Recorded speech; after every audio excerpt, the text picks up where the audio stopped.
Hi everyone, today we're going to be working on the wiring of the car, and since I got all the exhaust manifolds and some of the exhaust system in, now we can kind of finalize where that wire is going to be going and lock it in.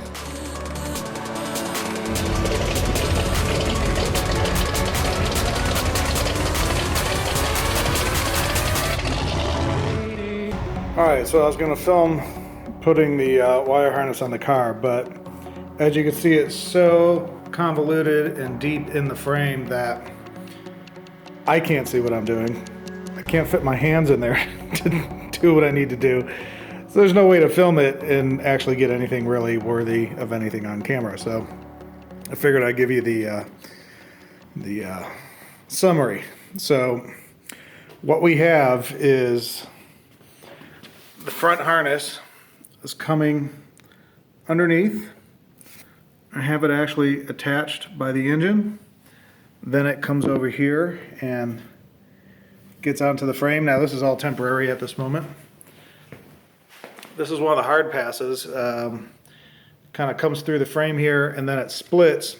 One goes out to the headlights, one comes around, goes to the horns, goes to the cooling fan. I have to extend this ground wire.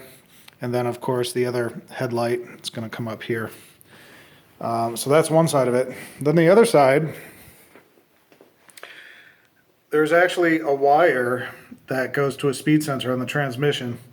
Now, what's odd about this is they're, well, I guess every transmission is different, but they're like, run the rear down the left side. Well, my transmission, it's all on the right side. So I ran it down the right side. And on the main harness, it comes off the right side. It doesn't come off over the left. It comes way off over here. So made more sense to come down the right side, connect to the speed sensor. Actually, am tying it in right over here. Then it comes under. And that's where it gets a little crazy. We're coming up the frame. And then it splits into three different things. One goes to your fuel pump and your gas tank. And then another three come off. One for your right taillight, your left taillight, and then there's one for your license plate lights, etc.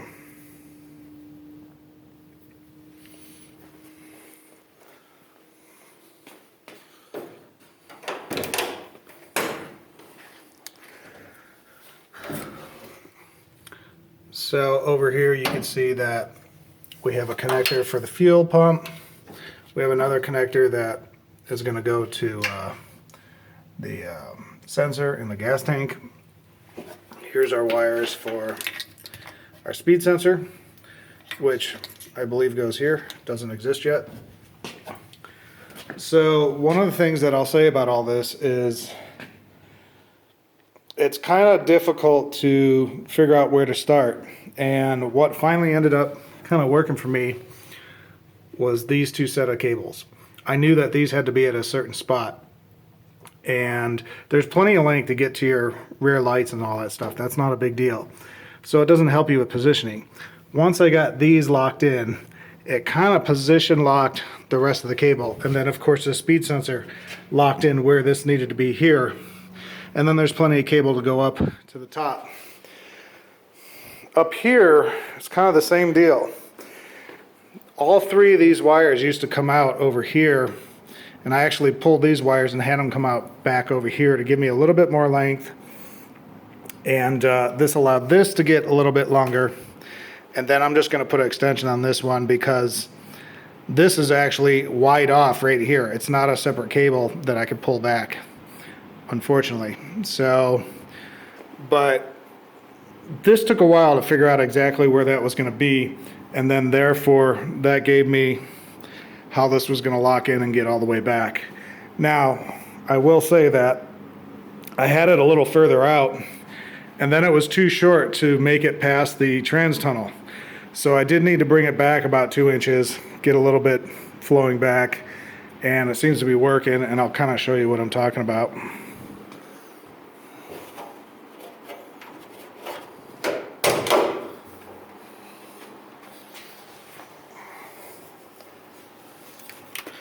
So I want to not necessarily have this cable come up like this, because now it's getting too close to the exhaust. I wanted it to be a little bit more wrapped around, but then make sure that these connectors are over the trans tunnel. So hopefully that is true. That's always something I can adjust a little bit later, but I'm trying to get this as close as possible. I'm not sure if I'm ready to lock any of this stuff in. The back rear harness, no problem, I can lock that all back in. The front, I'm probably going to leave on zip ties for a little bit, maybe even while I'm running the car, just to make sure that everything's working the way I need to, and then I can cinch it in later with the official stuff. So what I ended up getting, and hopefully this will work, is some self-tapping screws. Of course, we got all these things here to lock it in. I also bought a few of these, male and female, and then I got a little bit of shrink wrap because I gotta cut off some ends and solder some stuff together, then shrink wrap it. And I bought black so it goes nice with the car.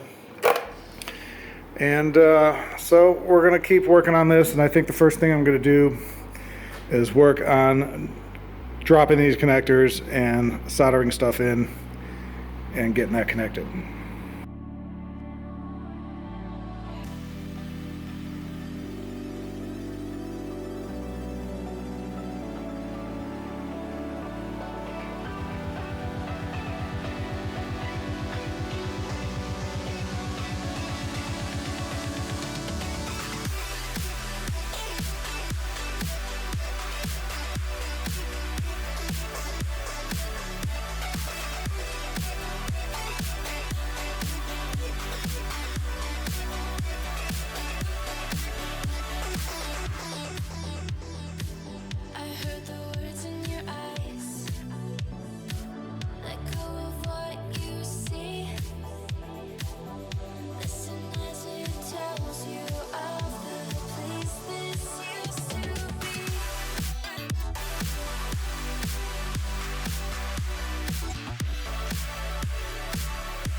So since I'm not using a clutch, I have to bypass the clutch sensor.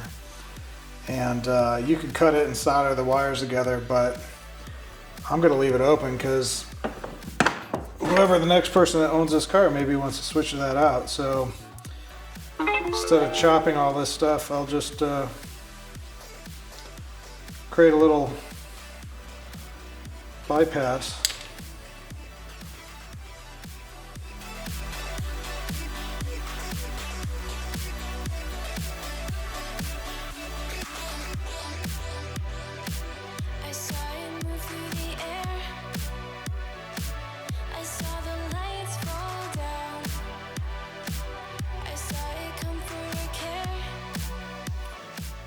Alright, so here's a little update. So far we got an extension for our ground going to what I believe is the fan, or at least the radiator, something in the radiator. We have this cinched down. This is not permanently in yet, but we added this. This is for my power steering. We do have that connected to the engine. We did put the tap wire for our clutch switch, that's all in. We have some of the wires routed to the solenoid. We have this all nice and buttoned up. We have wires going to the fuel pump and the regulator. In the back, I was actually able to get a few things cinched in. So down below there, right around there, you can see I got that cinched in. I got this wire come up, and there's one cinched there. There's one actually right here, one right here on the other side. There it is. And then I think this stuff routes outside the aluminum of the trunk, comes back around. Not sure, don't care at this point. All this stuff just kind of stays where it is. Not worried about that, don't need it to run the car. So the next thing I did was pop in the that big loom right there. Dead center is with the yellow, green, and white. That is the power steering. And then we got two of the power steering cables plugged in to the power steering controller over there, which you can see still has Clecos in. I haven't permanently mounted that yet. So the next thing I think is to actually look at the EFI Terminator X system I'm putting in and start laying that out on the engine. Now, what I'm a little worried about is all this work I did to get the fuel pump and everything wired up. What if my other system overrides all that and I don't need these? So I kind of maybe jumped the gun on that. However, I did a great job. So I'm actually happy with what I did. So hopefully that's not the case, and start putting some wires on this thing and see where we go.